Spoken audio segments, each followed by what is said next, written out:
Hello, good morning student. तो अपन ने start कर रखा था प्लांट किंगडम के बारे में, अपन पादप जगत के बारे में डिस्कस कर रहे थे, ठीक है।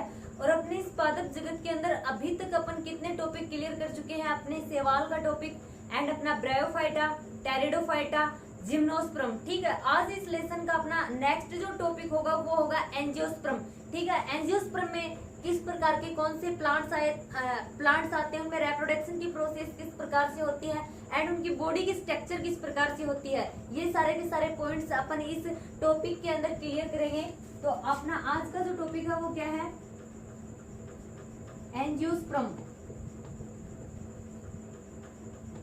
तो स्टूडेंट, जैसा कि आपने जिम्नोस्पर्म के अंदर स्टडी किया था, जिम्नोस्पर्म में कौन से प्लांट आते हैं? अपने अनावर्त बीजी, ठीक है। जिम्नोस्पर्म कौन सी होते हैं? अनावर्त बीजी, जिनके बीज जो होते हैं वो बिना ढके हुए होते हैं। बट जो अपने एंजियोस्पर्मी होते हैं इनको क्या बोला जाता है? आवर्त बीजी, ठीक है। इनके बीज के चारों ओर क्या पाया जाता है? आवरण पाया जाता है। ये आवृत होते हैं, ढके हुए होते हैं। और अपने जो एंजियोस्पर्म के ये प्लांट होते हैं, इन एंजियोस्पर्म के प्लांट्स के अंदर अपना जो परागकण तथा बीजांड जो होता है वो एक विशिष्ट संरचना के द्वारा ढका रहता है। उस विशिष्ट संरचना को क्या बोला जाता है? पुष्प बोला जाता है। तो अपने सारे के सारे जो पुष्पी प्लांट्स होते हैं, फ्लोवर वाले जो प्लांट होते हैं, वो किसके अंदर आते हैं? अपने एंजियोस्पर्म के अंदर आते हैं, ठीक है। एंड एंजियोस्पर्म जो है वो क्या है? प्लांट्स का सबसे बड़ा जो ये है ये वर्ग होता है। इसमें सबसे ज्यादा मात्रा में प्लांट्स पाए जाते हैं। बड़े से बड़े आकार के एंड छोटे से छोटे आकार के जो सूक्ष्मदर्शी से माइक्रोस्कोप से दिखाई देते हैं, इस प्रकार के प्लांट जो होते हैं अपने एंजियोस्पर्म में पाए जाते हैं। इनके जो प्लांट्स होते हैं उनमें क्या पाया जाता है? पुष्प पाया जाता है, फ्लावर पाया जाता है। और पुष्प एक्चुअल में पुष्प होता क्या है? पुष्प एक जो प्लांट होता है उस प्लांट का रूपांतरित प्ररोह जो होता है वो रूपांतरित प्ररोह ही क्या कहलाता है? वो रूपांतरित प्ररोह ही पुष्प कहलाता है, फूल कहलाता है, फ्लावर कहलाता है। एंड अपन ने अभी भी डिस्कस किया कि इसके जो प्लांट होते हैं वो सूक्ष्मदर्शी माइक्रोस्कोप से दिखाई देने वाले इतने छोटे भी होते हैं। तो सबसे छोटे माइक्रोस्कोप से दिखाई देने वाले प्लांट्स का अगर अपन डिस्कस करें, उसका एक एग्जांपल देखें तो उसमें क्या आता है? वुल्फिया। अब इसके अलावा अगर अपन बड़े वृक्ष की बात करें, बड़े प्लांट की बात करें, इसमें किस प्रकार के प्लांट पाए जाते हैं? अगर बड़े प्लांट का एक एग्जाम्पल देखें तो इसके अंदर यूकलिप्टिस जो होता है उस प्रकार के प्लांट्स भी पाए जाते हैं जो बहुत बड़े बड़े होते हैं। यूकलिप्टस क्या है? एक प्लांट होता है और इसकी हाइट कितनी होती है? लगभग 100 मीटर से भी अधिक ऊंचा, ठीक है। अप्रोक्सीमेटली 100 मीटर जो होता है इसकी हाइट होती है। और अपने जो ये एंजियोस्पर्मी प्लांट होते हैं, इन एंजियोस्पर्मी प्लांट से अपन बहुत कुछ प्राप्त करते हैं। जैसे ईंधन के लिए अपन लकड़ियां प्राप्त करते हैं एंड इसके अलावा अपन फर्नीचर के लिए भी इनसे लकड़ियां प्राप्त करते हैं। भोजन इनसे प्राप्त किया जाता है, औषधियां इनसे प्राप्त की जाती है, पशुओं के लिए चारा इनसे प्राप्त किया जाता है। एंड इसके अलावा भी और भी बहुत इकोनॉमिक इंपोर्टेंस में अपना योगदान देते हैं, आर्थिक महत्व होता है इनका। एंड अपने जो ये एंजियोस्पर्म के प्लांट होते हैं, इन एंजियोस्पर्म के प्लांटों को 2 वर्गों में विभाजित किया गया है। 2 वर्गों में किस प्रकार से? एक तो ये होते हैं एक बीजपत्री, ठीक है, एक बीजपत्री। सेकंड होते हैं ये द्विबीजपत्री।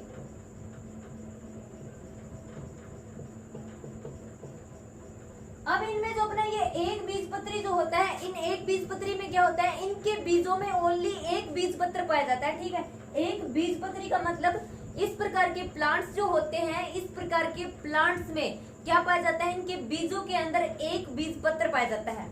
द्विबीजपत्री के जो बीज होते हैं या फिर वो प्लांट जो द्विबीजपत्री होते हैं उनमें क्या होता है? उनके बीज जो होते हैं उनमें 2 बीजपत्र पाए जाते हैं।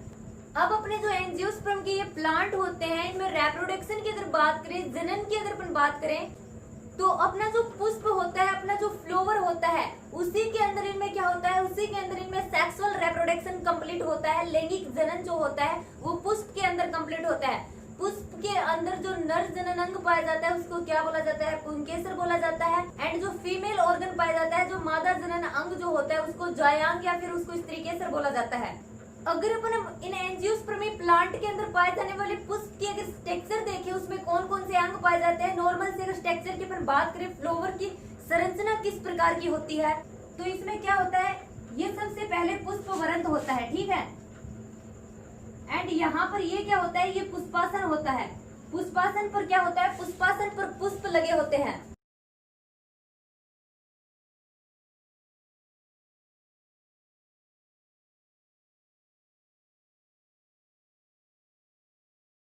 ये क्या होते हैं? अपने पुष्प के सहायक अंग होते हैं बाह्य दलपुंज एंड दलपुंज।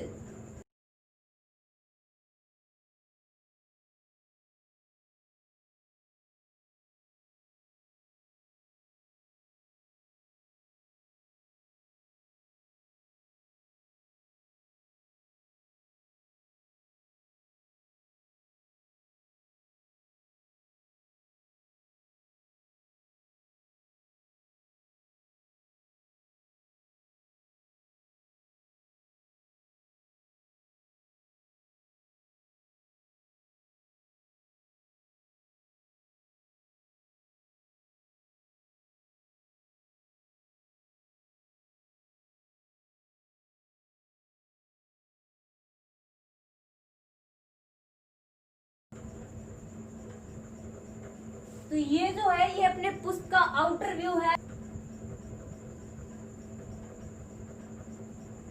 क्योंकि यहाँ पर एक बार हम सिर्फ नॉर्मली समझने के लिए इस फ्लोवर को देख रहे हैं। यहाँ पर क्या होता है, यहाँ पर अपना पुष्प वृंत होता है, ठीक है। पुष्प वृंत क्या होता है, पुष्प वृंत वो वृंत होता है जिस वृंत की सहायता से ये शाखा से जुड़ा हुआ रहता है। और ये यहाँ पर जो होता है ये क्या होता है, पुष्पासन होता है, ठीक है। इस पुष्पासन पर पुष्प के सारे अंग क्या होते हैं, वो अपने फ्लोवर जो होता है, पुष्प जो होता है उसके सारे अंग इस पुष्पासन से जुड़े हुए होते हैं। पुष्प जो होता है इस पुष्पासन पर स्थित होता है। ओके, अपने जो ये ग्रीन कलर के आपको दिखाई दे रही है छोटी सी स्ट्रक्चर जो आपको दिखाई दे रही है, ये क्या है, बाह्य दलपुंज, ठीक है।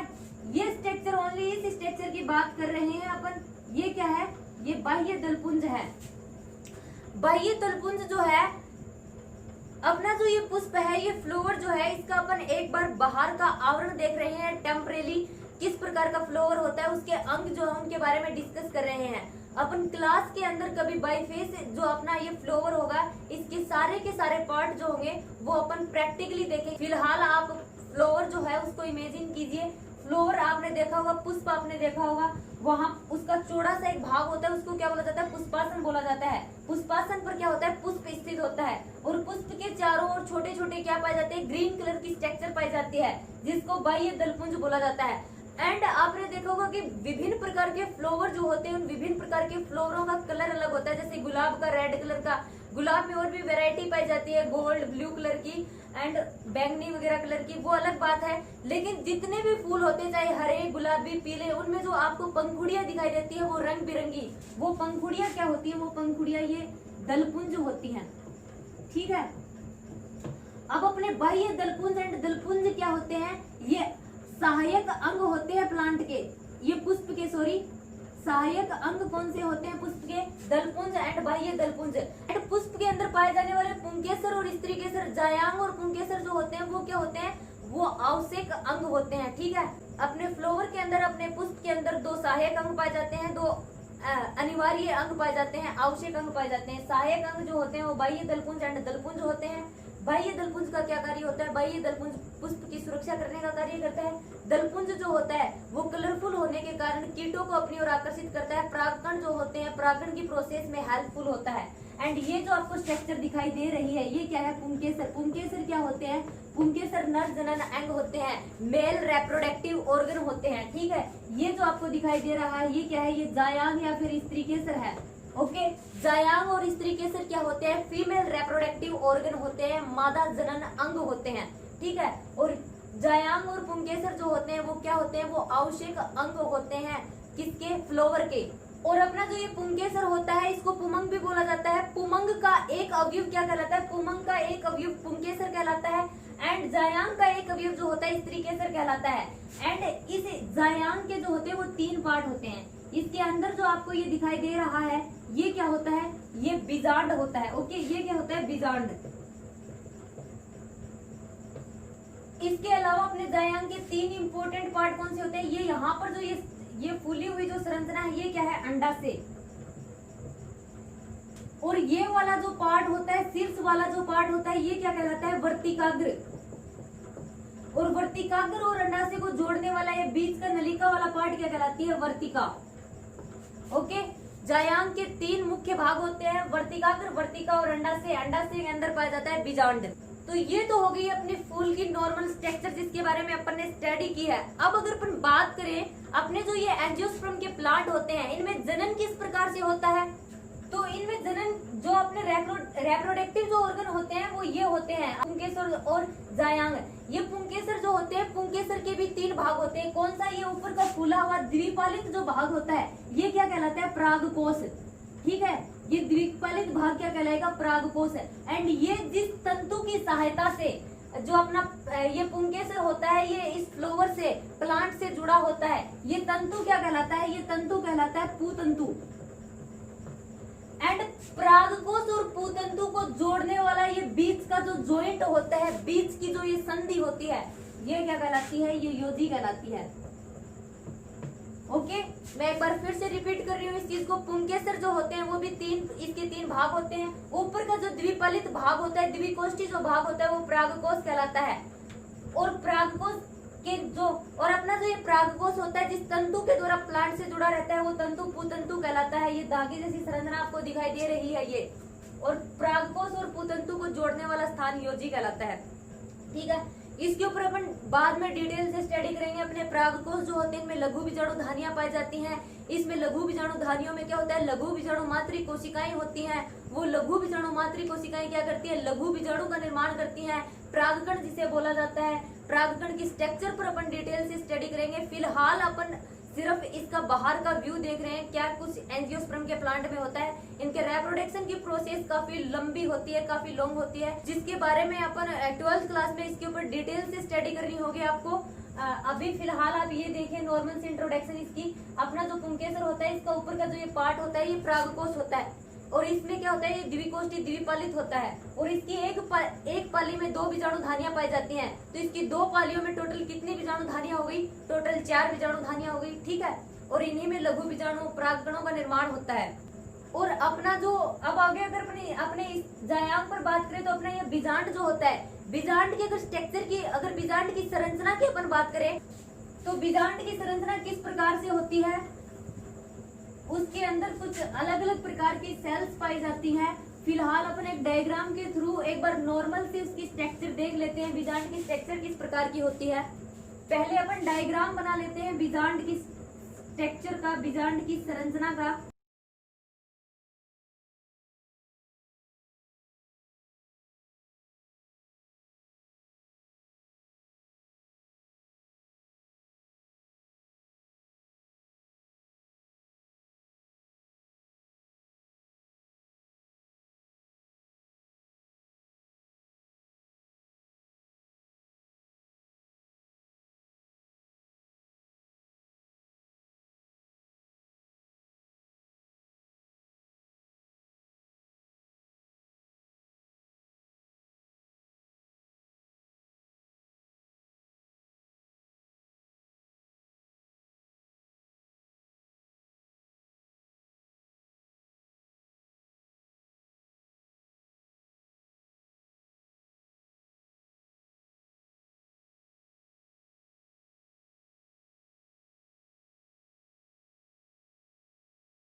तो स्टूडेंट्स ये जो होता है ये अपने बीजांड का एक नॉर्मल सा टेम्परेरी सा डायग्राम है। ठीक है, अब इस बीजांड में क्या पाया जाता है, बीजांड जो होता है वो मर्दूत की कोशिकाओं की बनी हुई एक अंडाकार संरचना होती है। ठीक है, और मर्दूत की कोशिकाओं की बनी हुई अंडाकार संरचना को क्या बोला जाता है, मर्दूत की कोशिकाओं से बनी हुई अंडाकार संरचना को बीजांडकाय बोला जाता है।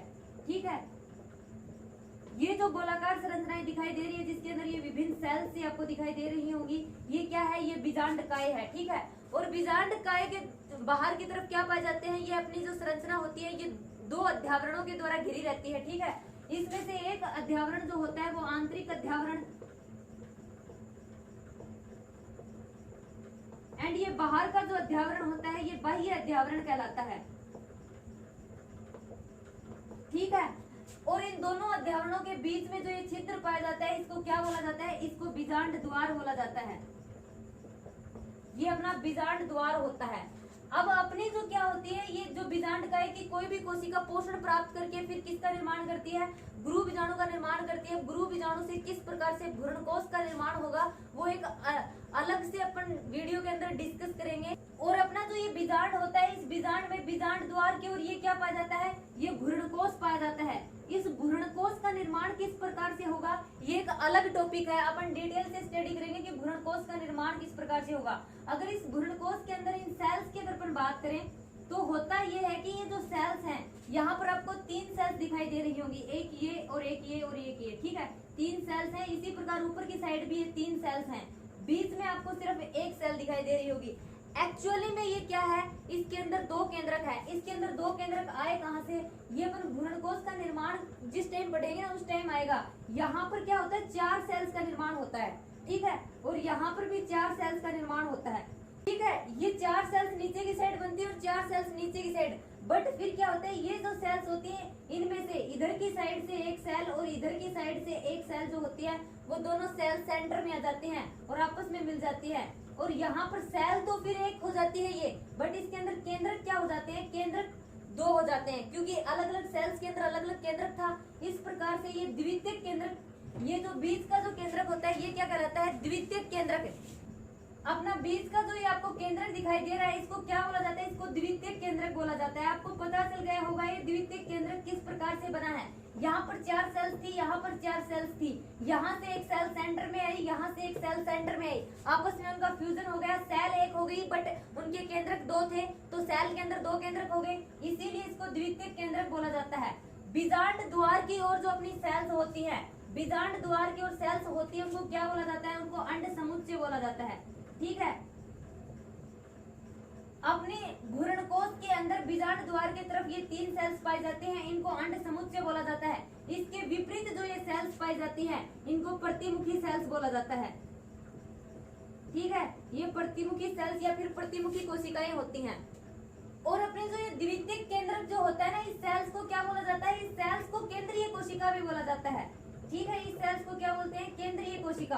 अपना जो ये अंड समुच्चय होता है, इस अंड समुच्चय के अंदर आपको एक बड़ी कोशिका दिखाई दे रही होगी। इस अंड समुच्चय के अंदर जो बड़ी कोशिका होती है उसको क्या बोला जाता है, उसको अंड कोशिका बोला जाता है, ठीक है। बड़ी कोशिका को अंड कोशिका बोला जाता है और 2 ये छोटी छोटी जो कोशिकाएं हैं इनको क्या बोला जाता है, इनको सहायक कोशिका बोला जाता है या फिर सहायक सेल्स बोला जाता है। अब अगर अपन बात करें फर्टिलाइजेशन निषेचन किस प्रकार से होता है, अपना टॉपिक यही तो चल रहा था, अपन पढ़ रहे थे एंजियोस्पर्म के जो प्लांट होते हैं उनके अंदर रिप्रोडक्शन किस प्रकार से होता है, जनन किस प्रकार से होता है। तो जो पुंकेसर होते हैं, अपने परागकोश जो होते हैं, अपने परागकोशों में किसका निर्माण होता है, परागकणों का निर्माण होता है। तो जब हवा चलती है या फिर कीट पतंगों के द्वारा अपने परागकण जो होते हैं वो कहाँ पर लाए जाते हैं, वो परागकण जो अपनी वर्तिकाग्र होती है जायांग की, उस वर्तिकाग्र पर लाए जाते हैं। और जब परागकण वर्तिकाग्र तक पहुंचते हैं तब किसका निर्माण होता है, पराग नलिका का निर्माण होता है। और वो पराग नलिका फिर क्या होती है, पराग नलिका वर्तिका और अंडाशय से होती है, किसमें प्रवेश कर जाती है, अपने बीजांड में प्रवेश कर जाती है, ठीक है। बीजांड कहाँ पे होता है ये आपको पता ही है। थोड़ी देर पहले अपन ने जो अपनी जायांग थी उसकी स्ट्रक्चर पढ़ी थी, उसकी स्ट्रक्चर में यही तो था, ये एक नलिका नुमा पार्ट था और यहाँ पर अपना अंडाशय था और अंडाशय के अंदर अपना क्या था, बीजांड था, ठीक है। ये क्या थी, अपनी वर्तिका, ये है वर्तिकाग्र, ये है अंडाशय एंड इसके अंदर है अपना बीजांड, ठीक है। ये जो स्ट्रक्चर है पूरी की पूरी बीजांड की, ये वाली स्ट्रक्चर है। अब परागकण क्या करते हैं, वर्तिकाग्र पर पहुंचते हैं। परागकण वर्तिकाग्र पर पहुंचते हैं तब क्या होता है, पराग नलिका का निर्माण होता है। अब पराग नलिका के अंदर क्या होते हैं, 2 नर युग्मक होते हैं, ठीक है, इसमें 2 नर युग्मक होते हैं। अब ये पराग नलिका जब बीजांड के पास पहुंचती है, इस बीजांड तक पहुंचती है, तब ये इसके अंदर इंटर करती है। अब इसके अंदर इंटर करती है तो आप ध्यान से देखिए अब रिप्रोडक्शन किस प्रकार से होगा। इसके अंदर पराग नलिका के अंदर 2 नर युग्मक हैं, तो एक नर युग्मक जो होगा इस अंड कोशिका के साथ संलयित हो जाएगा, ठीक है। एक जो अपना नर युग्मक होगा वो अंड कोशिका के साथ संलयित होगा, दूसरा नर युग्मक होगा वो इस द्वितीयक केंद्रक के साथ इस अपनी केंद्रीय कोशिका के साथ संलयित होगा। और इस प्रोसेस को क्या बोला जाता है, बहुत इंपॉर्टेंट है, वेरी वेरी इंपॉर्टेंट, इस प्रोसेस को द्विनिषेचन बोला जाता है। अब द्विनिषेचन क्यों बोला जाता है, क्योंकि 2 बार क्या हुआ है, संलयन हुआ है, ठीक है। 2 बार संलयन किस प्रकार से, प्राग नलिका के अंदर जो 2 नर युग्मक थे उसमें से एक नर युग्मक तो अंड कोशिका के साथ संलयित हुआ, ठीक है, एक संलयन तो ये हुआ। दूसरा नर युग्मक जो था वो किसके साथ संलयित हुआ, वो अपनी द्वितीयक केंद्रक के साथ संलयित हुआ, तो दूसरा अपना संलग्न यहाँ पर हुआ, तो इसीलिए इसको क्या बोला जाता है, इसको द्विनिषेचन बोला जाता है। और यहाँ पर ध्यान रखने वाली बात ये है कि अपना जो एक नर युग्मक इस द्वितीयक केंद्रक के साथ संलयित होता है, ये किसका निर्माण करता है, द्वितीयक केंद्रक के साथ संलयित होकर नर युग्मक भ्रूणपोष का निर्माण करता है, ठीक है, भ्रूणपोष। ध्यान रखिए ये भ्रूणपोष है और ये भ्रूणकोश है, ठीक है, कोश और पोष में अंतर है।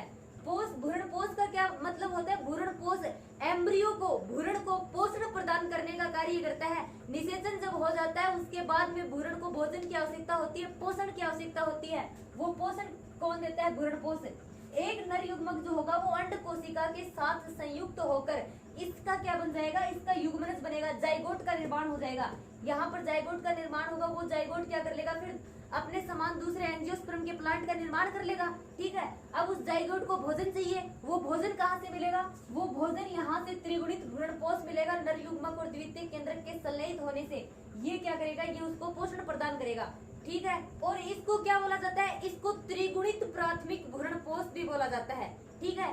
अब यहाँ पर सोचने वाली बात ये है, इसको त्रिगुणित प्राथमिक भ्रूणपोष क्यों बोला जाता है, त्रिगुणित इसलिए बोला जाता है, इसको एक तो नर युग्मक हो गया, 2 इसके केंद्रक थे, 3 केंद्रकों का आपस में संलयन हो रहा है यहाँ पर, ठीक है, इसीलिए इसको त्रिगुणित भ्रूणपोष बोला जाता है।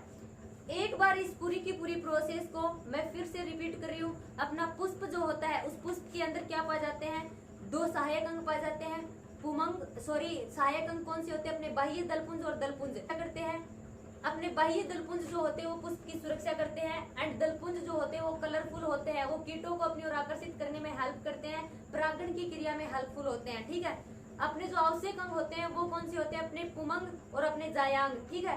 पुमंग के एक अवयव को पुंकेसर बोला जाता है, जायांग के एक अवयव को स्त्रीकेसर बोला जाता है। पुंकेसर जो होता है उसमें 3 पार्ट पाए जाते हैं, परागकोश, पूतंतु एंड योजी। परागकोश जो होता है वो द्विपालित होता है, परागकोश जो होता है वो पूतंतु की सहायता से पुष्प से जुड़ा रहता है, पूतंतु और परागकोश के बीच में जो जॉइंट पाया जाता है उसको योजी बोला जाता है। स्त्रीकेसर के भी 3 भाग होते हैं, वर्तिकाग्र, वर्तिका और अंडाशय। अंडाशय के बीच में बीजांड पाया जाता है, बीजांड की ये स्ट्रक्चर होती है, ठीक है।